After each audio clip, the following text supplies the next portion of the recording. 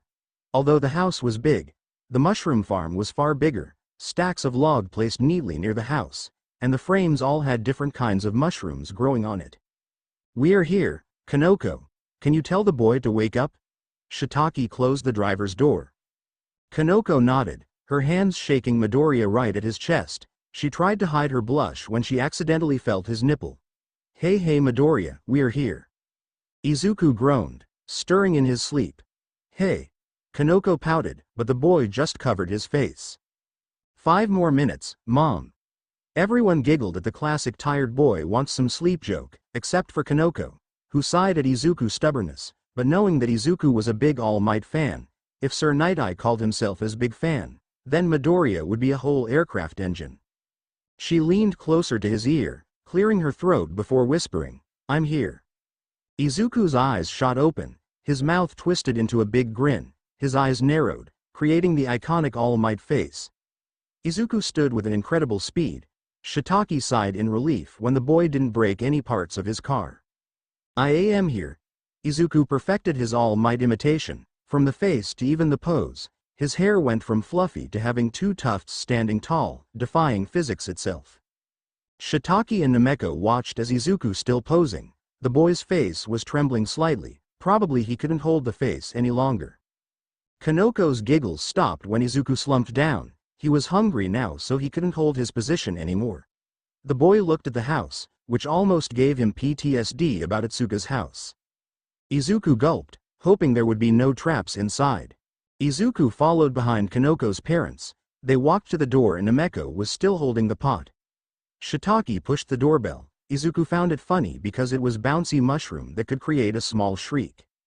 Immediately footsteps could be heard just behind that shoji door. It was opened by an old but kind-looking lady. She smiled when Nameko crouched down a bit to hug her. "It's been too long." The old lady patted her daughter's back, feeling happy when Nameko and her daughter also came. "And who is that boy?" Izuku just kept quiet, watching the wholesome family reunion happening right in front of him. After the old woman unhugged her daughter, she immediately switched her attention to him, almost forgot about Shiitake and Kanoko. "You must be Kanoko's boyfriend," she stated calmly, looking at Izuku straight in the eyes. Izuku cleared his throat. "Ah no ma'am, I'm just Komori-san's friend, but it's a pleasure to meet you." Kanoko blushed, not daring to say a word. The old lady just hummed, nodding. "Anyway, my name is Reishi, and you boy?" She jabbed his shoulder with her mushroom cane. "Midoriya Izuku, ma'am." He extended his hand as a force of habit. Reishi looked at him with narrowed eyes. Izuku realized that she was old, so he had to bow. The old lady nodded at him before bowing to him as well. Shiitake and Nameko shrugged. They would get along. "All right. Why don't you all come in?" Reishi clapped her hands, taking the pot from Nameko and went to the house herself. Kanoko patted Izuku, nodding to him. The boy smiled before entering the house, and the inside was too mushroomy. The hall was filled with tiny fungi growing everywhere, even the floor. Izuku also noted that some mushroom grew so big that it was even used as a furniture, like Rhodotus palmatus as a chair, or Amanita muscaria as lamps, or that one, Lactarius indigo as an umbrella. "This is so cool," Izuku mumbled in his head. "Get some rest. I guess that boy might feel from the cliff driving, right?" Reishi smirked. Shiitake grinned. "Don't worry, Okawa-san, he will get used to it soon." Reishi just huffed and went to the kitchen to prepare for lunch, leaving the Izuku and the Kanokos some free time to do anything. Shiitake stretched his back, cracking his bone before heading to the living room to do something else. Nameko just hummed to herself a song, heading to help her mother to prepare some food. That left Izuku and Kanoko. Both of them didn't really have in mind. At first the boy would just go around to help Reishi and Nameko some stuffs like cleaning or preparing lunch. But Kanoko already grabbed his hands, dragging him to backyard of the shack. Komori-san. Where are we going? Izuku stammered. Kanoko giggled. A mushroom appeared right at her finger, telling him to guess what they were gonna do. Izuku widened his eyes in realization as he smiled at her. So you still didn't forget our mushroom lessons. Kanoko grinned, her hand still dragging him to the backyard full of mushrooms. She led him to the nearest logs. This is Flammulina filiformis. It is one of my most favorite mushroom. It tastes really delicious when we eat hot pot, and also Grifola frondos, which can be used as medicine. He continued listening to her, although he could understand more if she didn't speak their scientific names. And finally, my personal favorite one, Trichiloma matsutake. She plucked a branch of the matsutake mushroom and gave it to him. Izuku took it, sniffing it to inhale its scent. It smelled pretty spicy, good and earthy. The boy didn't hesitate to taste it, knowing that it was pretty safe to consume raw mushroom. How was it? Kanoko asked. Izuku swallowed it, chewing a few more time before nodding. It was delicious, but definitely not an energy bar for me. He yawned, indicating he was quite tired. Ah, I have a mushroom for that. Kanoko took his hand and led him to another stack of logs. The mushroom girl tried to search the right mushroom for him. Aha! She plucked a ball of mushroom. Its texture looked like furs, kinda like a carpet. Hericium erinaceus. It could help you a bit. You can get better sleep with this. Kanoko gave him lion's mane mushroom. Izuku gladly took it and ate it in one go. Izuku chewed the lion's mane. It felt really like meat, crab meat to be precise. I like this one, another.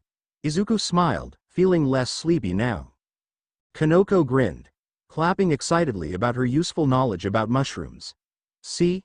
Mushrooms are cool. Izuku nodded, he really agreed on that. Kanoko? Her grandmother shouted from the kitchen. Can you and the boy go find some Calvacia gigantea in the woods? Kanoko sighed, knowing her time with Izuku came to an end. Yeah, grandma, Midoriya, you can go inside. Yes, ma'am, we can. Izuku answered Reishi, much to Kanoko's confusion. The mushroom took some time to help Izuku boost his stamina, so he really needed to rest. No, Midoriya, you should rest. Kanoko clutched to his sleeves. Izuku shook his head, denying her. I can still have some energy to have a walk in the forest. Komori-san. Izuku stated, walking to the woods, but this time he was the one to grab her hand. Kanoko just kept quiet, letting herself being pulled by Izuku. Izuku giggled and laughed as he went deeper into the wood to search for the holy giant puffball mushroom. Is this the one? No, it is Calvacia cyathiformis. This one? Amanita afrospinosa. The one we are searching should be bigger. That one. Izuku picked up the mushroom and ready to eat it. Gallerina marginata. Those are poisonous. Izuku immediately threw it away. So what kind of mushroom are we looking for? Izuku kicked the mushroom away. White. Big and looks like a ball. Why didn't you just tell me what it looks like from the start? Izuku sighed, shaking his head in annoyance. Kanoko shrugged. I prefer scientific name. Izuku groaned, wiping his face before going deeper to search the mushroom. Kanoko pouted and followed him behind. The two of them went searching for the mushroom Reishi requested, big and round, that should be easy to find. They found it. Kanoko patted the boy with a little bit force to gain his attention. Izuku turned his face to where she was pointing excitedly, and there was it. The mushroom. Izuku walked slowly toward the mushroom like a predator sneaking around its prey, or like the mushroom was a deer that would run if he got caught. The green boy let out a loud exclaim when he finally reached the puffball. Kanoko grinned widely, crouching down to the mushroom. Caught you now. Alright, we only need one. Izuku pulled up his sleeves, bending down and plucked it fairly easy. Kanoko clapped her hands when she checked the texture, saying this one was perfect, but the under was a little off, like it had legs, but Izuku thought it was just roots. Finally, a big mushroom for us, it's gonna be so delicious. Kanoko exclaimed, walking past Izuku. Yeah, Izuku just whispered, carrying the big mushroom on his hands, strolling back to the shack. Kanoko grinned, turning around. Can you guess what dish this puffball? Izuku tilted his head in confusion, looking at where Kanoko was staring to see the mushroom was gone, like it disappeared. They freaked out. No knowledge about how it escaped. Izuku was in panic. Looking around, he was sure that he didn't drop it, he knew that someone did this. Over there. Kanoko shouted. Pointing at the far direction, Izuku turned around to see a walking mushroom. What the hell? Izuku mumbled. Kanoko was the first to chase it. I won't let you go away, big mushroom. She shouted as the mushroom sped up. Izuku sighed before running with her. They continued their chase for a pretty long time. The forest had too much thick bushes, with the lights were blocked by the dense leaves, they couldn't run fast enough to keep up with it. Izuku jumped through the log, successfully closed considerable distance between him and the running mushroom, with Kanoko using her quirk to block all small tunnels. The mushroom was small, round but incredible fast, it dodged Izuku's hands even if he charged one for all. It began running faster, the gap between them grew more and more. Not so fast. Izuku grinned before charging more, making the distance smaller again, he outstretched his hands to capture it again. It suddenly took a turn to the left, which led it into a small cave. Izuku stopped right in front of the cave, not wanting to blindly walk to unknown place. Did you catch it? Kanoko panted when she finally reached him, feeling exhausted after chasing the mushroom. Izuku pointed at the dark cave. Kanoko groaned. Just leave the mushroom, we can fin. A single drop of water stopped her, and then another drop landed on her face, and then it got more. It's raining, get in. Izuku shouted, leading her to the small cave. It is lucky for them that the cave was big for enough for Izuku's height. The rain eventually got heavier, destroying their opportunity to find some mushrooms to eat. So we are stuck here? Kanoko asked. Izuku bit his lips and nodded. Yeah, do you know how long we are gonna be stuck here? No. Flamulina great. Kanoko huffed, kicking pebbles angrily while Izuku was sitting down, looking at the long, narrow path of the cave. Izuku stood up, trying to go deeper, only to be stopped by Kanoko. Hey Midoriya, where are you going? The mushroom is in here, we can find it. Izuku answered, walking slowly, his legs navigating to search for holes so that he wouldn't trip. But the problem is it is too dark, I can barely see anything. Kanoko rubbed her chin, smiling widely when a plan came to her mind. I have a plan, she stated before walking to him, using her hands to cup his cheeks. Although it was normal for her, Izuku still blushed like usual. Kanoko's fingers stretched his mouth, creating a wide smile. What are you doing, Komori-san? Izuku asked, wondering about the weird thing Kanoko was fixing his face. Kanoko smiled, turning him around. And boom! Immediately Izuku's smile radiated a light source so bright that the sun went quiet. Wow, I haven't used this ability for a long time. Izuku thought, keeping his cute smile steady. Kanoko clapped her hands in excitement, seeing that the cinnamon rolls smile actually worked. She knew this through a joke about a cute kid's smile is brighter than the sun. Izuku stepped forward, now granted with the light. They continued walk down the cave. It was long and narrow, but still big for both of them to walk. And then saw it, the mushroom. Izuku ran forward, accidentally leaving Kanoko behind, the mushroom being carried by a chimera. The said creature smirked at them, handling them the mushroom. Here you go. Nezu gave him the puffball, and Izuku nodded at him and turned around to leave, and then turned around again to see no one at all. Strange. Midoriya, did you find it? Kanoko exclaimed when she finally reached him. After seeing him with the mushroom, she smiled brightly, patting the cute mushroom. Ah, I don't know how you walk like this, but I still forgive you for your adorableness. The mushroom vibrated at her gentle touch. Izuku hummed, patting it lightly. If you want a piece of me, then I want a piece of you, Kanoko said in a sing-song voice, mocking the mushroom. Izuku saw a blue light appeared at the corner of his eyes. He looked at the direction to see it completely turned off. Hee, your aroma attracts my mama, she rapped, dissing the mushroom, and then another red light appeared right behind her. Izuku noticed it was shaped like a flat mushroom.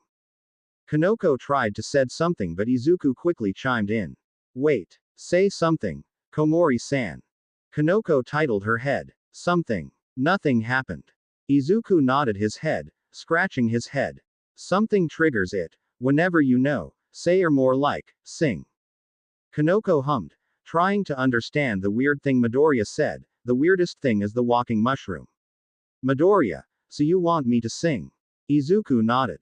Kanoko stammered, looking away in shame. This is so embarrassing. I have never sung to anyone besides my family. Kanoko blushed, not looking at Izuku.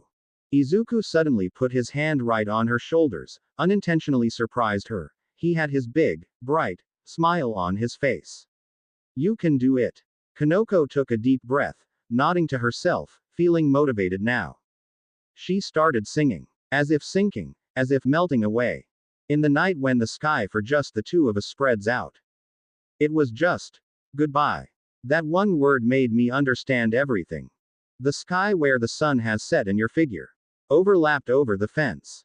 He didn't want to be rude, but he thought at least Kanoko's voice should have sounded at least childish, or high-pitched. He didn't really expect her to have such a beautiful voice, although it was nowhere as good as Kyoka's voice, it was beautifully nevertheless.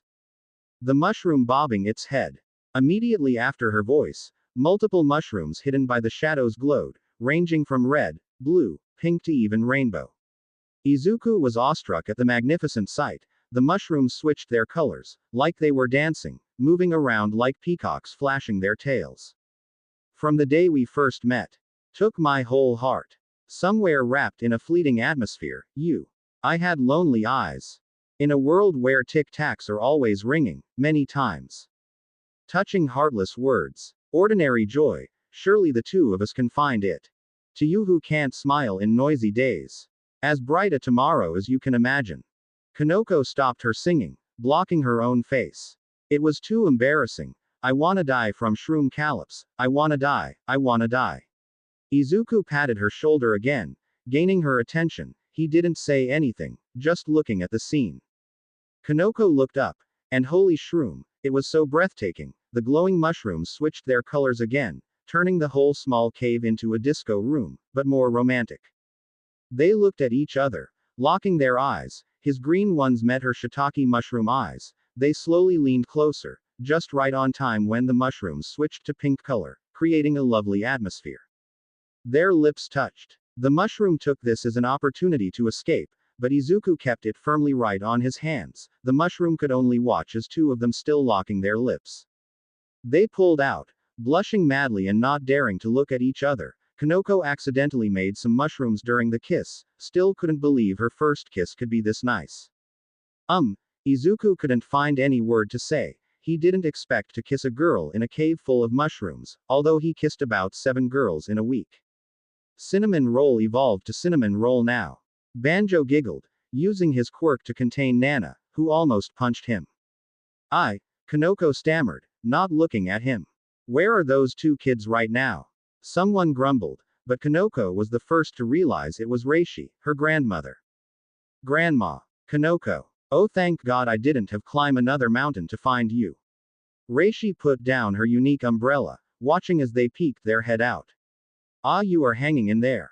Yes, ma'am, the rain hit us hard. Izuku scratched his head, walking out with Kanoko, who nodded. Izuku silently gave her the big mushroom. Reishi at first seemed pleased at their hard work.